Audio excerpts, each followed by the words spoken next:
Hello, Bill. Good morning, Matt. Welcome to the DMZ, everyone, for a tanned and rested episode of your favorite dialogue. Do we still call them dialogues? Is that a phrase that is still that the kids still use? I don't think the kids ever really use it, but I'm bitterly clinging to it, Bill. Now, you and I have both published pieces lately about I think everybody's favorite presidential candidates, Donald Trump and Bernie Sanders. I think people should get to vote on the matchups. It shouldn't be a party primary. You should get to choose between, do you want Hillary versus Jeb, or do you want Bernie versus Trump? Yeah. That might be a whole different outcome if that was the way I it think worked. we know how that would go. And look, there is a similarity between the two. Both are tapping into a sort of populist uh, thing. Both are tapping into a sort of anti-politician thing. I mean, they're sort of not polished in a way. They're not that. I mean, in some ways they're dramatically different. In some ways they're quite similar. You know, they both have supported single payer healthcare at some point. Yeah. So perhaps we need to have a Sanders Trump third party ticket. But who would be at, could Trump be VP? Would he allow for that? That might be a hard sell. I think we know the answer to that. It would probably the negotiations would probably be like when remember when Newt Gingrich and Rick Santorum floated the idea of teaming up, and I guess they couldn't decide Right. who would be on the top of the Right. ticket. So yeah, it might not go too well. Why can't we have nice things? Why is life unfair? I don't think the Donald go. He goes big or goes home. I don't see him being Robin to anybody's Batman.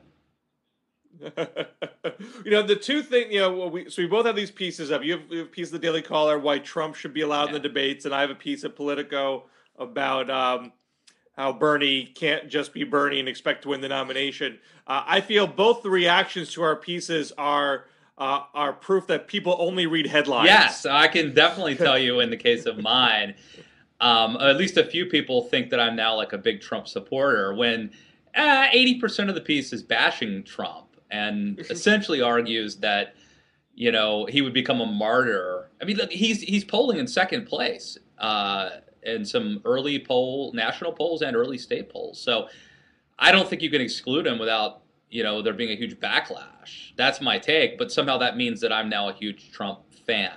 So, Well, I mean, that seems we already have these established criteria from the first debate's on Fox, the second one's on CNN. They've both said they're going to use an average of polls to determine who's in the top 10 that get in. So I don't understand what the debate is at this point. If you don't want Trump to be in the debate, you get less people to say they will support him in polls. well, but I think that that's sort of if, indicative of the problem that conservatives confront now. I mean, the way to keep out fringe candidates used to be by having this status that you would have to reach a certain threshold in polling, and that used to sort of keep out the riffraff. But that doesn't work anymore. So now some conservatives and Republicans are saying, well, look, the Republican Party just needs to kind of unilaterally decide that he can't go in. And as I write in my piece, I just don't know the criteria for excluding him. I mean, if the criteria is that he's a jerk and he says crazy things, well, get in line. There's going to be others. If the criteria is that he's not a real politician, get in line. You're going to get rid of the only African American and the only woman in the debates, right? Because Carly Fiorina and Ben Carson aren't real politicians. You could argue they've never been elected to anything, as far as I know. And it's just hard. How do you decide to? I think it would be perceived as very heavy-handed. And you could alienate a lot of, I think, well-meaning but misguided conservatives who right now he's kind of scratching an itch that they have. You might need to write, a fresh chapter for your upcoming book, Too Dumb to Fail. You need, or perhaps there'll be a Trump, a bonus chapter for the paperback edition, because I mean, Trump just seems to be the end point of how the Republican Party and the conservative movement have been playing the game for 20 years. You say that. The private sector inherently knows more than the public sector all the time. Well, then how do you marginalize a successful businessman. You want to have you want to use hot rhetoric, and you want to use incendiary language to describe the left and to describe immigrants. Well, now a guy is doing this to the hilt, and now you're going to get upset about Right. it. And also just the sort of So notion about free markets and the wisdom of the crowds, and that the cream will rise eventually. We'll see if that's true. But I don't think you can have a centrally planned, top-down decision to exclude the guy who's polling in second place in some polls from the debate. That's my argument. That's heavy-handed, and that's so what do you do with him? I feel like there's sort of two choices you can do with. I mean, obviously the party leadership is accurately concerned that he makes the whole party look bad. That he's seen as a face of the party. They're trying anew to restore some tie to the Latino vote, and then Trump comes along and just poisons the well all over again. So if you don't want him to be polling so well, and you want to undermine his support, do you either A, confront him directly and chastise him when he says things that are incendiary, which we have started to see a lot of candidates do. Rick Perry said he was offended. Jeb Bush said it was inappropriate. I think a few other candidates. I think George Pataki has. I think Pataki was the first. He led the train. But the other option, which we're not seeing happen and probably is impossible to do in a coordinated way, is the silent treatment. I mean, if you don't want him to get the oxygen, can you just collectively ignore him and hope that he goes away? Now, the media probably wouldn't play along, but can the party just say, look, we're not going to engage this guy, because every time, this is a classic, if you wrestle with a pig, you get dirty and the pig likes it. If you're going to have, in this first debate, I mean, maybe you can't get him out of the first debate at this point, he's going to just throw grenades at everybody. Do you react and get into a tussle with him on stage?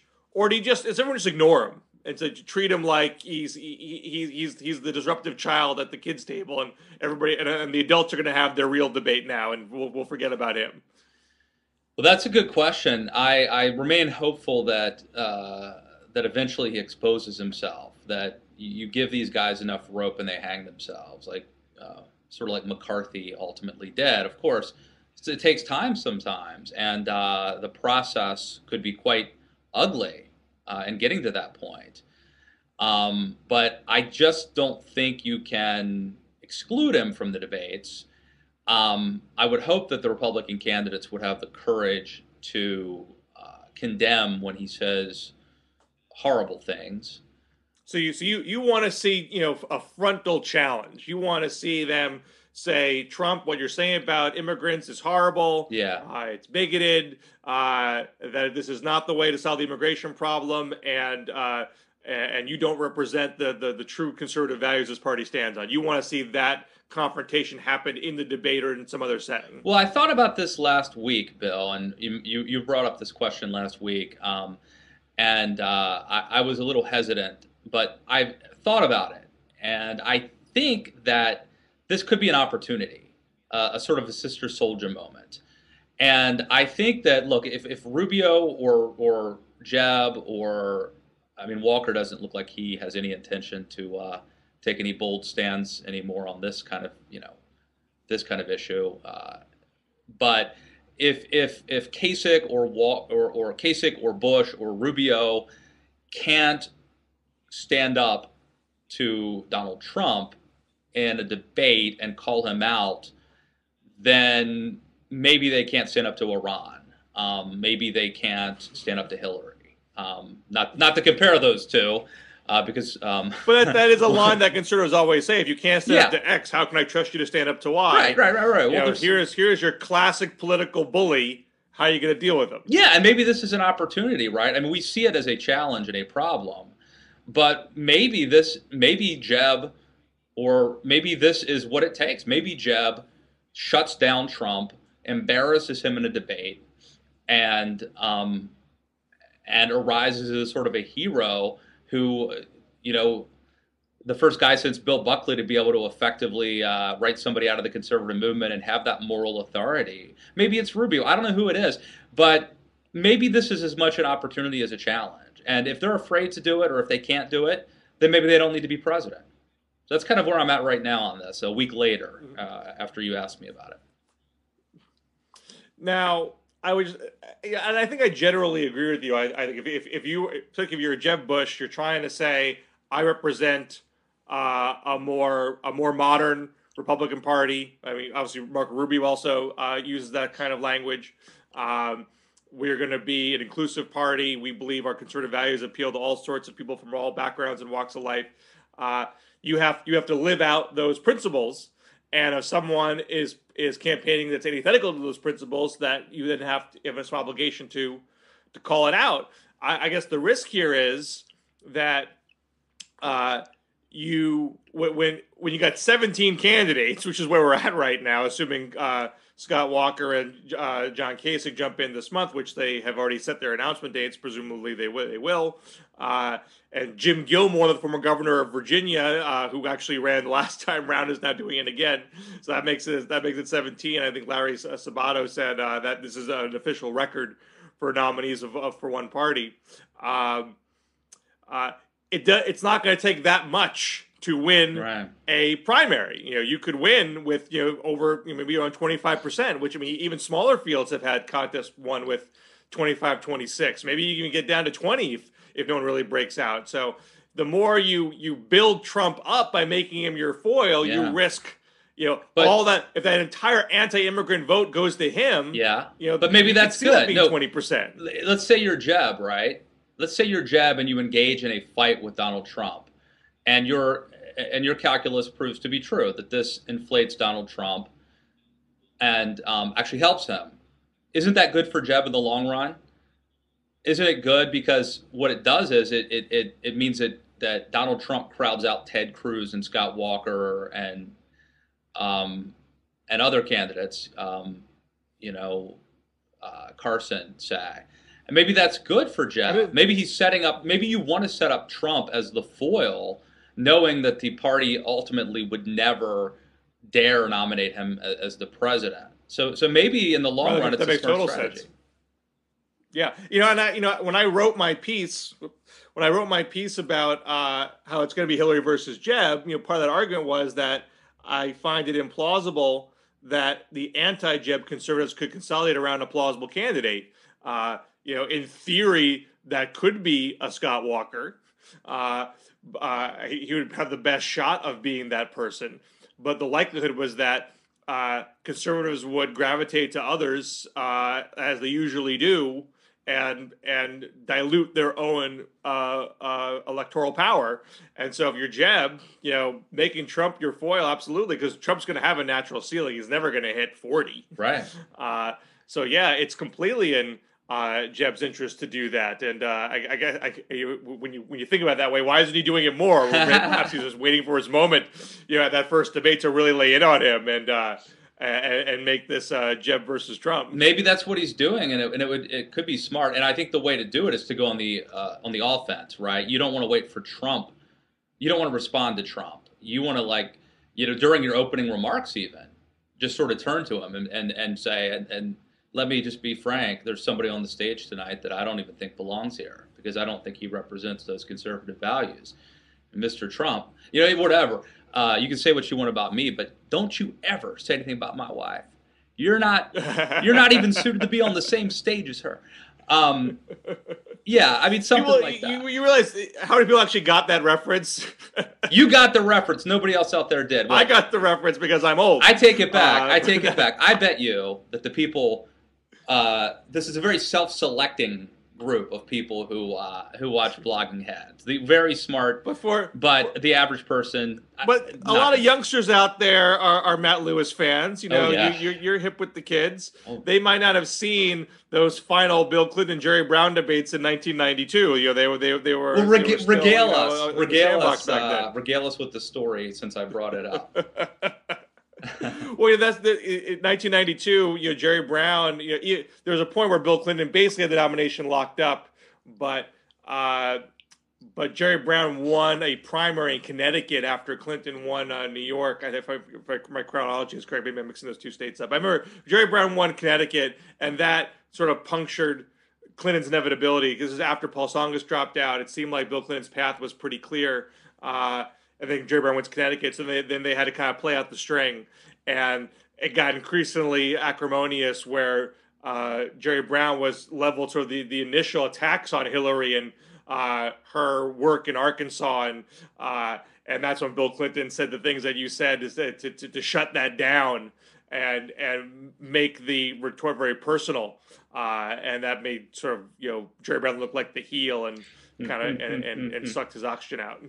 Yes, yeah. Well, anyway, thank you for catching that reference, Bill. And of course, it's relevant because Donald Trump did sort of, I guess, attack or say something about Jeb Bush's wife, who's a Mexican American, a Latina.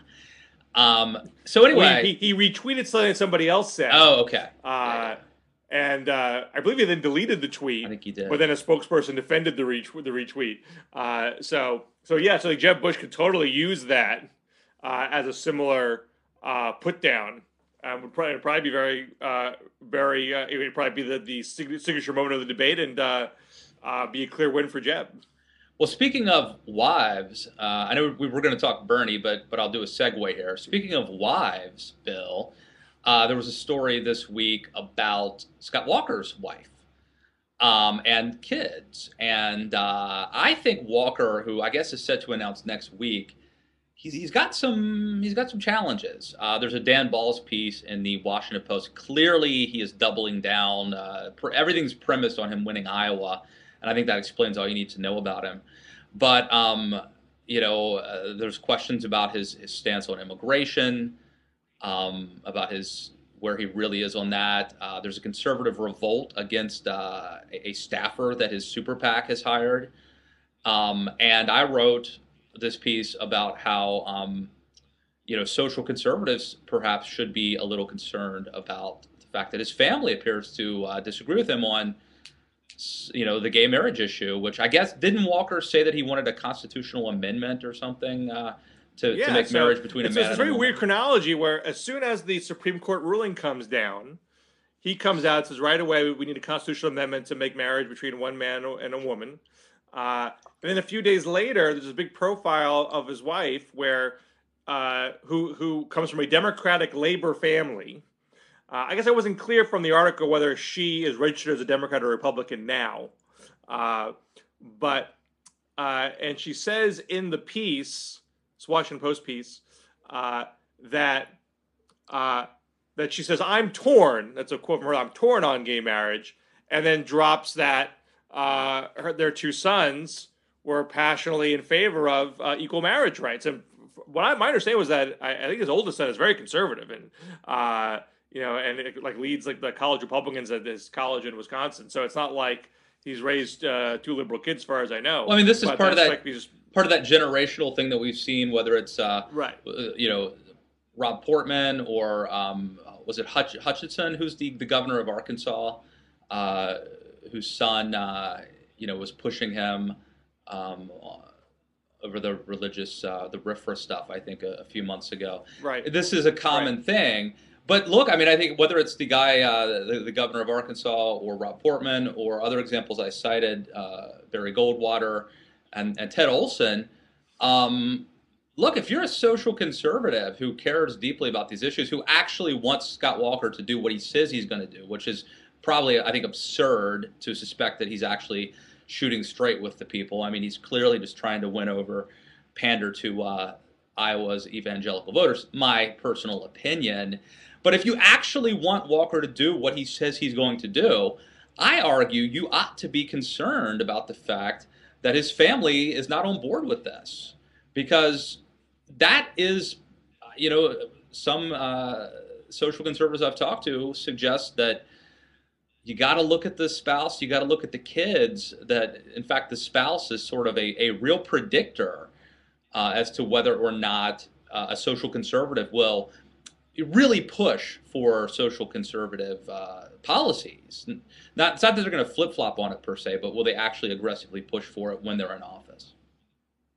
Now, do you think this interview that she gave was a bit of a slip up, that she said something that was not vetted by the campaign and is now undercutting the constitutional amendment strategy. Walker seemed to be sort of saying, I am the diehard social conservative. I am your alternative to the squishiness of Jeb and Marco Rubio, who suggested, well, I don't like the ruling, but let's move on here. He's the one who's going to fight the good fight to the bitter end. Or was this a deliberate move on his campaign to have it both ways and say Scott Walker is diehard for the social conservatives, but deep down we all know this is not really going to happen, and he's coming from a place where he has a more diverse worldview. His sons think differently. His wife thinks differently. He can play in the general election because he's not going to be too rigid. So you establishment donors, that he'll eventually make the pivot. Are you of the camp that this is a gaffe, or that nothing is a mistake in these sorts of things? We'll never know the answer to that, but I suspect that it's intentional. I mean, they put her out there. They put her in an interview with the Washington Post, and she said it. And if I had to guess, I would guess that it's sort of an intentional message to send. Because why would you I think that Rule 101 and being a campaign spouse is not to publicly disagree with your spouse. There's a certain loyalty. You don't want to show daylight. Who cares what you think? You're not the politician. And why would you want to sort of publicly show daylight with, undermine and undercut your spouse? So it strikes me as an intentional move. I could be wrong about that, but whether or not it's intentional, it's problematic if you are a social conservative who actually believes Walker is going to do what he says. But we don't know. I mean, I feel like Walker is rapidly becoming the Mitt Romney of this race, and it's really kind of disappointing. There was a suggestion early on, and by the way, I think Walker did a hell of a job in Wisconsin as governor. Has a great record to run on in terms of being governor of Wisconsin if you're a conservative, but has decided to run to go all in to kind of pander to Iowa voters. And I think all you need to know is that his entire campaign is premised on winning Iowa and doing whatever it takes to win. That's why he fired Liz Mayer, the communications operative who had said some things about Iowa that were less than flattering. And I think, there's this question. Jonathan Martin at the New York Times interviewed Stephen Moore. And, I don't know if you saw that piece, Bill, about back and forth. I did. We don't know where Scott Walker is on the immigration issue, and he won't say. Explain the Stephen Moore thing more. Tell him who is he, and why was the Times talking to him, and what did he say? So Stephen Moore is a conservative economist. I believe he started the Club for Growth, or was part of the founding of the Club for Growth. He then went to the Wall Street Journal. I think he's at Heritage now. And he did an interview with Jonathan Martin of the New York Times where he said that he had, and by the way, Stephen Moore being sort of a free market conservative is where I'm at on immigration. He's kind of pro-immigration, immigration reform. And Stephen Moore, I guess, told Jonathan Martin that he had privately spoken to Scott Walker, and Scott Walker had assured him that he's not going to be some sort of a nativist. Then a couple days later, Stephen Moore decided to retract that and to change the story and to say that, no, you got it wrong. I actually said that I talked to someone else, and that person said that they had talked to Scott Walker and that Scott Walker had told them that he's not going to be a nativist. I don't know who's right or wrong. If somebody's got their story wrong. If it's Stephen Moore. And there's a background here of Scott Walker, who had previously suggested support for a path to citizenship. Right. Then earlier this year said that he had changed his views and now he's against all amnesty, and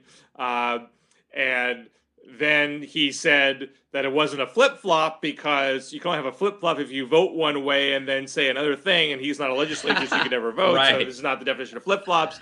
Now you have this story where a guy says he told me privately that he's still pro-immigration, and then apparently the campaign was pressing the New York Times to retract the story, and then Moore retracts the story. Yeah. So you have this long line of weirdness around Scott Walker dancing around this issue. Yeah, and he won't. My colleague Jamie Weinstein has tried to pin them down. He's tried to pin down all the candidates exactly where they stand on immigration, and it seems like Walker's current position is that he's for legalization, not citizenship. But they will not admit to that. They will not say it. And if you ask them to clarify, they'll say, Scott Walker's been very clear about his position on immigration, and he's not currently going to comment anymore. They're sort of dodging it. So that's one of the issues. I just find that every year, every campaign, your leading Republican candidates have to go through this torturous dance on immigration because they've all supported immigration reform before. And then they get into a campaign, they got to dance on the subject and pretend that they did it. McCain, Huckabee, Fred Thompson, Mitt Romney, on and on and on. And it would just seem like logic would dictate that it's eventually going to happen. So stop putting your own candidates through this rigmarole. Yeah. Well, I think part of Scott Walker's problem is he's running his own campaign, and I got to dig it up. Jonathan Martin has a piece out in the Post today. I'm sorry, in the New York Times today about this. I've written about this before, but Scott Walker essentially runs his own campaigns, and there's what's the saying, Bill? Anyone who represents himself in court has a fool for a client or a lawyer or whatever. At a certain level, you can't really run your own campaign. It's a mess. He's going to announce. And the other thing that's happening, I alluded to this earlier, there's this conservative revolt brewing. I'm reading from right-wing news, but Breitbart's all over this too. Look, they've already shown that Walker will back down. They forced him to fire Liz Mayer, his communication or his new media person that had worked for him before. Now his super PAC has hired. Why do you have to fire Mayer? What was the pushback on her? Well, there was some ridiculous stuff about her being a dual citizen and about her being pro-immigration reform. But really, I think it was Iowa. She had tweeted some unflattering things about Iowa, and she doesn't think they should be the first in the nation. And so, he got pressure. Unflattering things about them having the first caucus, not about them as a people. Well, that's open to interpretation. But anyway, so then, but it was a conservative push to whack her because she was seen as a moderate force. Is that the underlying reason? Well, I think it was a two-front attack. You had like the Iowa Republican Party, which I think was more important, tried to take her down because of the Iowa tweets. And then you had Breitbart and some folks on the right try to take her down because she's pro-immigration reform. So she really fought this two-front war. But Walker, caved and basically fired her. So now that sort of emboldens people, right? So there's this new guy named Brad Dayspring, who he's from the Eric Cantor world, but he was, I guess, a communications guy at the NRSC. So he was flacking for people like Cochran against McDaniel and Pat Roberts. So the NRSC handles the Republican Senate campaigns. Yeah. So now they're trying to get him. They were standing with the Senate incumbents who were seen as a little impure from a Tea Party perspective. Right. Which brings up the whole. This brings up another question about are staffers now are they no longer off limits? Did they used to be, or and has Walker sort of like opened this up now that they see that they could kind of work the refs with him, so they're going after him and try to influence his staffing decisions. It is interesting. These guys hire all sorts of liberal or establishment Republicans all the time, but sometimes they're fundraising consultants or they make TV ads. I think that the guys who are out there spinning and flacking are the most susceptible to being targeted because their name's out there much more. But you're criticizing Walker for running his own campaign and pandering to Iowa, but doesn't it speak well of him that he's trying to hire top flight staff and doesn't it make sense to want to win in Iowa first? It's more conservative than New Hampshire. He's got to plant his flag somewhere. Doesn't it make sense to, run hard in the first state and make your mark and hire, professional people who can get you there? Well, I think there was a hope that Walker could really be a hybrid candidate, that he could appeal to kind of grassroots Tea Party conservatives, but also sort of be acceptable to, kind of mainstream conservatives and the establishment. And he's really kind of, I think, in a very transparent way, doubled down on the grassroots Iowa base. And look, to me, it's just kind of unseemly. It's just there's a way to do this subtly, and then there's a thing where I think he's going into Mitt Romney territory of being a little too transparently pandering, and I don't know, it's a turnoff to me, and I think he's changing his positions on things like immigration and other issues to do it. So, look, I think there's a way to appeal to people. Now, strategically, yeah, of course it makes sense to try to win in Iowa. I wouldn't telegraph it the way he has, because then it sets up the risk that you lose, and it, it sort of sets the expectations up that you were supposed to win it. But he's a governor from a neighboring state. He's a Midwesterner culturally. It makes perfect strategic sense that he would try to win Iowa. I just think that the way he's going about it is a little bit not what I like to see personally. And I think that you're seeing. I mean, I don't think I'm alone in this. I think he's turning off people who might have otherwise been either neutral or favorable toward him. It seems there's a phony sort of Mitt Romney quality that I'm seeing. Is it just me, Bill? Are you seeing any of this? Well, I think he hasn't announced yet. We haven't really seen him fully on the trail because he's focusing on getting his budget through the state legislature. He's actually having a tough time with that because some of the Republicans think he's putting in too much stuff that is designed to appeal to national conservatives. That's not really about doing what's right for Wisconsin. And so I think he's got to get through that business before you really see how he comports himself on the national stage when the spotlight's really on him. It's really going to be on him after next week leading up into the debates. But I think there are some unsettling signs. I think the immigration thing has been terrible for him. And some of the other responses that he's had, whether it's about evolution or about how he can fight ISIS because he stood up to unions, like there's all sorts of little things like that give you this sort of not ready for prime time feel. Now, you can go back to Bill Clinton or Barack Obama and find things early on that are very rough around the edges, and your winning candidates learn from mistakes and improve over time. So that's why I'm a little hesitant to just totally count Walker out. Right, but I think can't grow. But I think Obama and Clinton are both examples of people who were, they were liberals, but their campaign was about being more inclusive and more open, especially Bill Clinton, but I think with Obama too. And I feel like Walker is going the other direction. Like you can either be, I should dig it up. Ross Douthat found a way to put it. It was sort of like, are you going for like the sort of optimistic dynamism brand of conservatism, or are you going for the kind of catastrophic fire and brimstone brand? And I think Walker could have really tried to walk that line and appeal to both tendencies amongst conservatives. And I think he has made a sort of overt attempt to go toward the more dark side of base, of more of a turnout mode as opposed to a persuasion mode. And so I think that's where he's different than the example Clinton and Obama examples. Well, Clinton had a lot of pivots in 1992.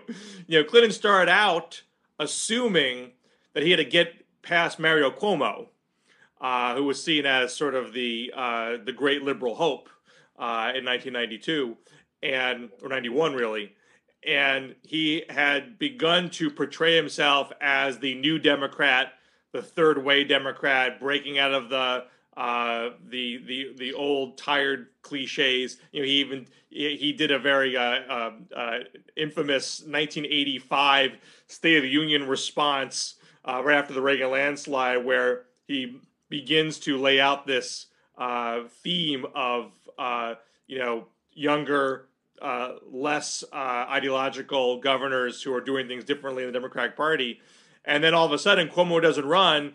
And Paul Tsongas breaks big in New Hampshire, and Tsongas was running a more of a right-leaning, anti-deficit, kind of campaign.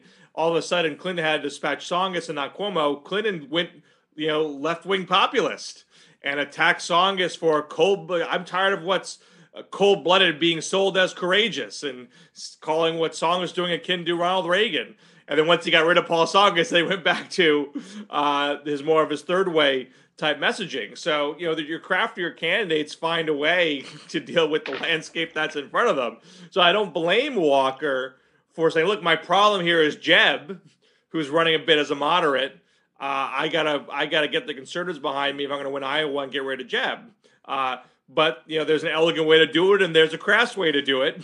And if you are too transparent, then you got a bigger problem. But it's not like you can't do that. You just have to do it. It might be tough if you're just not presidential timber and everything you do comes across as calculating and forced. I think comparing Scott Walker to Bill Clinton's what's the Costanza line is like going to Mozart and saying, "Teach me to play piano like you," or going to Pavarotti and saying, "Teach me to sing," whatever the line was, "Teach me to sing like you." And Bill Clinton is, you can't it's a danger to sort of try to replicate something he did, because I knew how to slam dunk a basketball, but I can't do it till you lower the net to 7 foot or whatever. I mean, it's just he's a political athlete, and I don't think Walker has the ability to pivot the way that Clinton did. It is a shame, and maybe I'll be proven wrong. And it's happened before, Bill, but I do feel like Walker. I was hopeful that there would be this a bunch of conservative candidates who were adhering to my too dumb to fail advice, and I thought Walker might be one of the guys who could sort of bridge that gap and be acceptable to both wings. And I think he's made a calculated decision to do something else.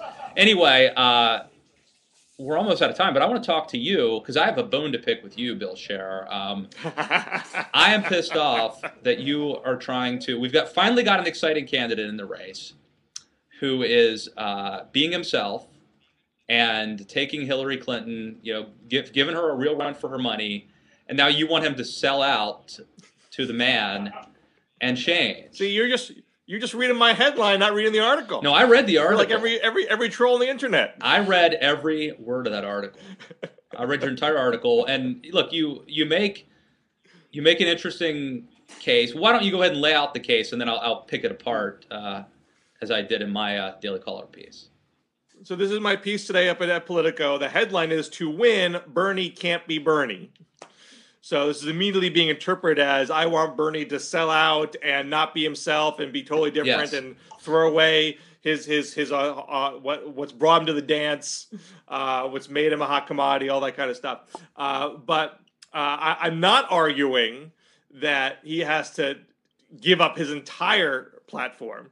The point is that this is a question: if he wants to win, maybe he doesn't. Maybe it's not what the game is, and it's fine if it's not.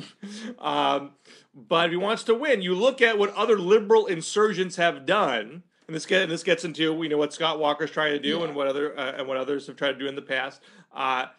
You don't get the nomination by being the most purist liberal on every single issue.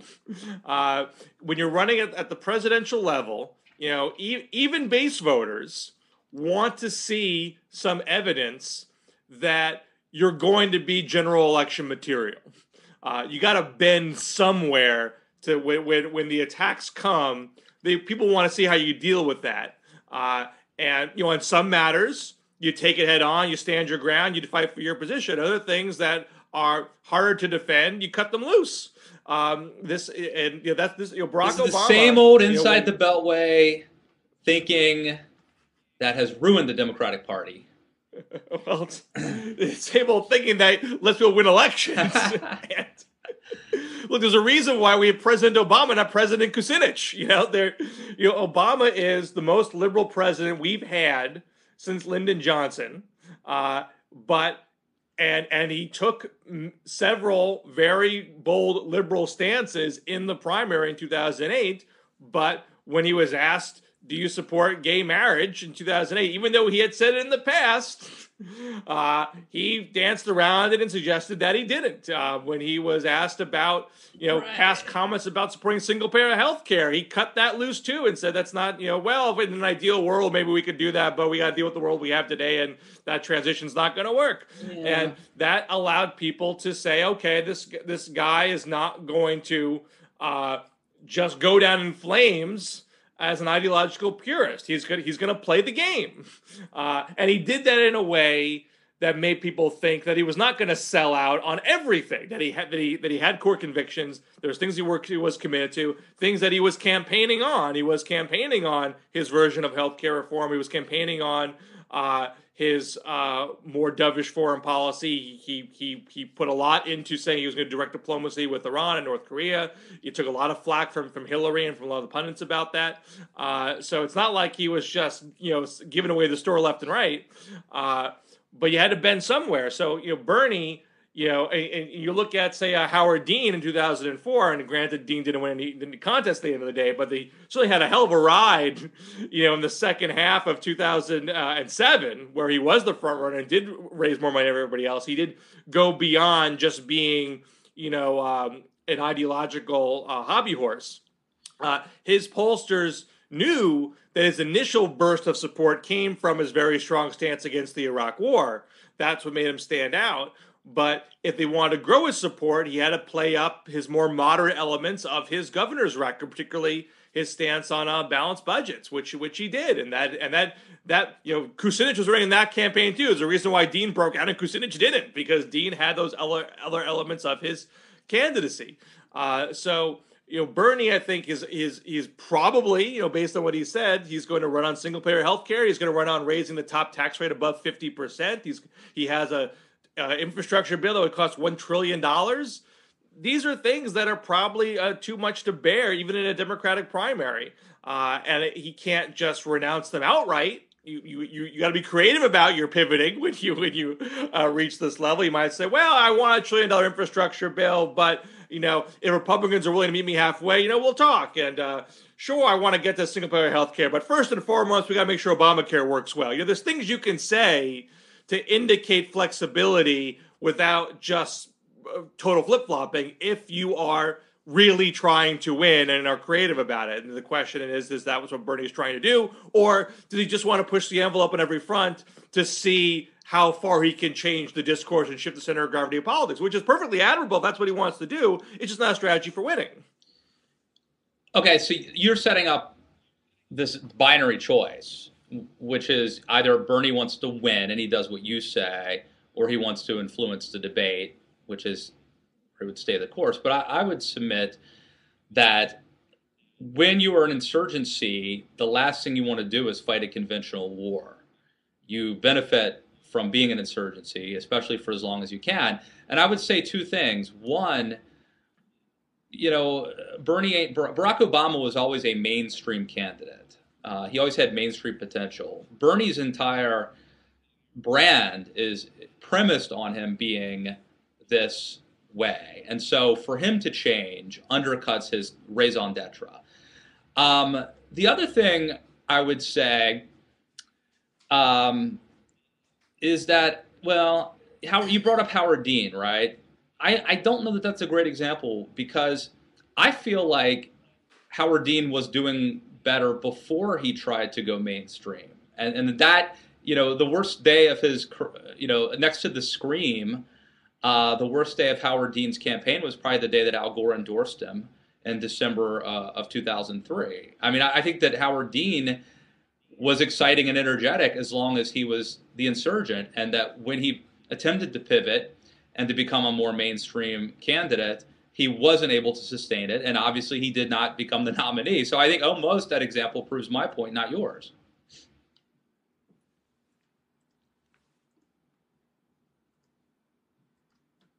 Bill? So I've lost you there for a second. I'm sorry. I just thought that I thought my remarks were so cutting and on point you broke the internet, that you were literally speechless. But I guess not. Okay. I mean, I don't think the Gore endorsement is why Dean lost. After the Gore endorsement, all all the knives were directed at him. He got beat on a number of fronts. He got beat up on withholding his sealed gubernatorial records. He made Saddam got captured, and he made a comment that sort of the war still wasn't worth it, and Kerry was merciless using that against him. That's the kind of thing that made him seem like he wasn't general election material, even though he probably could, if he got there, he could have well have stuck to that line and been fine. But at the moment, it made Democrats panic that he was too much to take. He lost his cool at one of the Iowa town halls that he had in the waning days.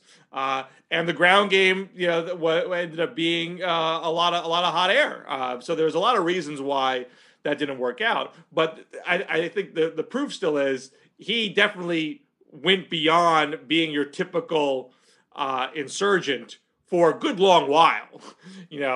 From June to December, he was the front runner of the race. He did something to get there that the average liberal purist did not do. Now, there's another element here which makes things very difficult for Bernie, which is why I think, and no matter what he does, he's not going to be the nominee, is that, both with Dean and Obama, as well as George McGovern in 1972, here are your three sort of classic liberal insurgencies that went far. They all were against a backdrop of an unpopular war that Democrats abetted. And that the leading frontrunners at the time, had their hands dirty with. John Kerry and Dick Gephardt had voted for the resolution. Barack Obama went at Hillary on the Iraq resolution. Ed Muskie had supported the Vietnam War earlier on, and Hubert Humphrey was Lyndon Johnson's VP. So the government could use that against them. Right now, the Iraq War is not playing the same way for Hillary as it did 8 years ago, because it's just a longer time ago. And when you ask voters now, the NBC Wall Street Journal poll did this. Who could you see yourself supporting? Bernie was topping out at 40%. This is among Democrats. 40%, and Hillary was at 92. Now, Bernie's number could well get higher than that. I'm not saying those numbers are set in stone, but if Hillary's at 92, nearly everybody in the Democratic Party can see themselves supporting her. That suggests not a big opening for an anybody but Hillary movement. So Bernie starts at a weaker place as far as having a successful insurgency is concerned. Now, that's an argument for, well, don't try to dilute yourself. Just be yourself, push on every front, and let's just see what happens. You probably weren't going to get anyway. If you can push Hillary to move in a certain direction, or if you can make it easier for politicians to support, higher tax rates on the wealthy, or more robust public investment spending, then great, you've done a good thing. I get that argument. I don't disagree with it. But if you still want to win, that's still not a path to winning. You still got to find a way to say, I can be a better general election candidate than Hillary Clinton if you actually want to treat it like a general election candidate and win that primary. Well, look, you want him to sell out, Bill? I think that Bernie should stay firm into his progressive socialist values, and we're just have to agree to disagree on that. But go read his piece. Look, here's the thing: what you've done is give us both content, because you wrote about it at Politico magazine. What's the title again? To win, Bernie can't be Bernie. So read that, and then come get the actual story at my piece called "Let Bernie Be Bernie" at the Daily Caller. But look, you've given us both content for the day, and so that's all we can ask for in this business is stuff to talk about and argue about. So I like it. Now, before we go, I just want to talk quickly, because I think we talked about this way in the past when Dave Weigel, who was at the Washington Post.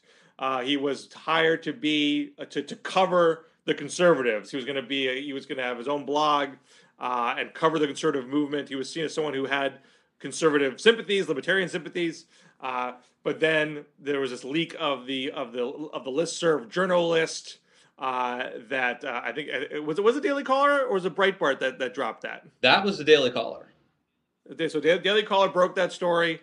That all these Washington journalists were kibitzing on this list and conspiring, and this is proof that the media is in the tank for the Democratic Party, and they're all closet liberals. And Weigel had said some intemperate things on that listserv, and that forced him out of the Washington Post. He ended up going to Slate, which was owned by the Washington Post. He was at Slate for a long time. He then jumped to Bloomberg Politics. They've had a lot of turmoil over there. Apparently, there's a lot of division between the New York bureaus and their Washington bureaus. And Weigel has now escaped that and is hired by the Washington Post. So back where he was in the first place. So is this an enormous defeat for the Daily Caller and an enormous victory for the dominance of liberal media? Well, and by the way, people forget, and I like Dave, and Dave's been on my podcast a bunch of times, and I've known Dave for years, but the journalist story came on the heels of a story I wrote at AOL's Politics Daily a week earlier, maybe 2 weeks earlier, where Weigel had tweeted I'm paraphrasing here, but it was something to the effect of, I can identify with all the people that I cover, but not the anti-gay marriage bigots.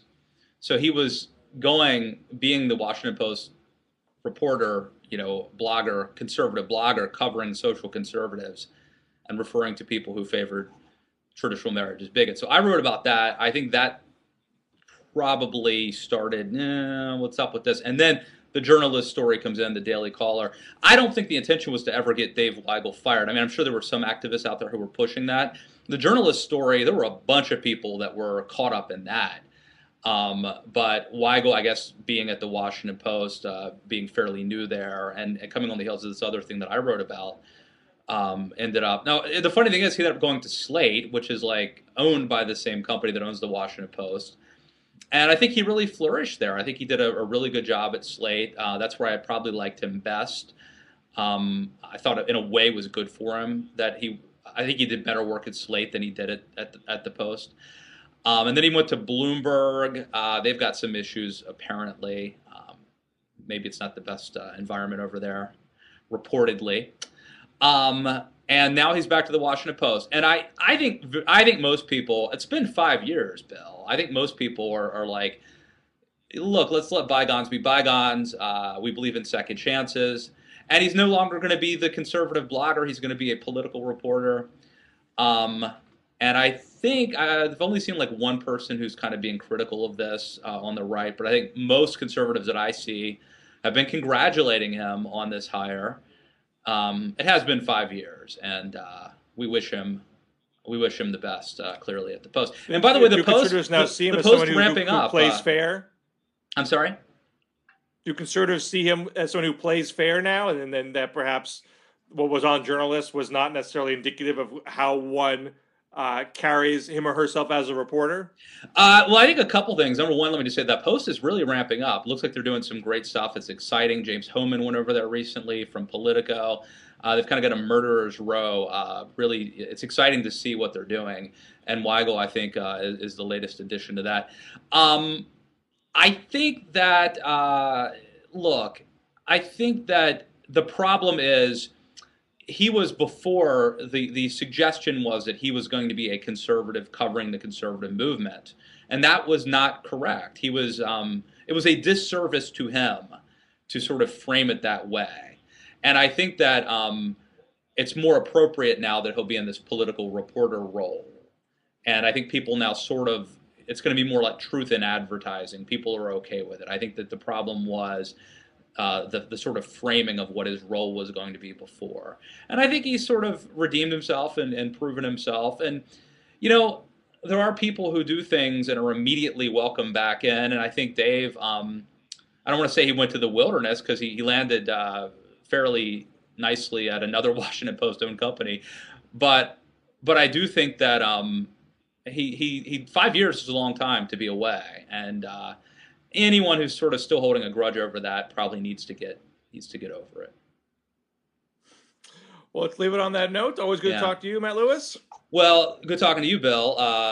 And I don't want to. I mean, I fear that I talk too much sometimes. Never. Do you have I think I might. But do you have a take on the Weigel thing? No, I've always.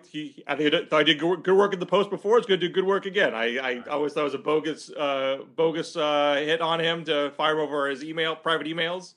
You judge a man by his work, and his work has always been stellar. All right, well, check it out. We're excited, and best of luck to Dave over there, and they're doing. It seems like the Post is doing good stuff. So that's awesome. What do you want to plug? I mean, read your Bernie piece at Politico magazine. What Bernie piece? Also, I got a piece of Real Clear Politics from Monday about the Charleston shooting and the argument that he should be called a terrorist. Where I argue, well, yes, and therefore we need a counterterrorism strategy that employs internet surveillance like we do with jihadi terrorists. Check that out and all the various racist comments I got in the thread. That could be very controversial, Bill. We should find a way to make sure that some folks on the right see this, because this could, if you're lucky, this will blow up, and it could be controversial. Well, I took some shots at the right because they always complain that, oh, we're not fighting radical Islam because we're so PC. And I think the argument is true, but not about jihadists. It's about white shooters in America. So a lot of conservatives didn't take kindly to that suggestion in the piece. Well, I may have let to me know in the thread. First, you go after Bernie, and now this. I may have to start slowly distancing myself from you publicly. Okay, so go pre-order my book, Too Dumb to Fail. Check out the podcast. I just interviewed Richard Grinnell the other day on the podcast. So it's another staffer that got whacked unfairly, right? We talked a little bit about that at the end. He got taken down. He had it from both sides, the right and the left. Some social conservatives attacked him for, being openly gay, and the left attacked him for his intemperate tweets about Hillary Clinton. So he did not last I think his tenure for Mitt Romney lasted shorter than Dave Weigel's tenure at the Washington Post. So check that out. He became the nominee, right? Yeah. Everybody lands on their feet, though. They're all. I can't feel sorry for any of these folks. We're all doing okay. So, but check that podcast out. You and I need to get fired from somewhere so we can land on our feet. Wouldn't it be nice? I've tried. I keep trying, but it's really hard. I don't know what I have to say or do. I think, didn't I challenge Brian Fisher one time to try to see if he could get me fired for something? I forget what it was. But anyway, be careful what you wish for. You may get it. Thank you all for watching. Chime off in the comments section. Keep in touch. Follow us on Twitter at DMZ Show, Facebook/DMZ Show. Pre-order the book. Check out the Politico piece, and tune back in next week for more exciting discussion. Take care. See ya.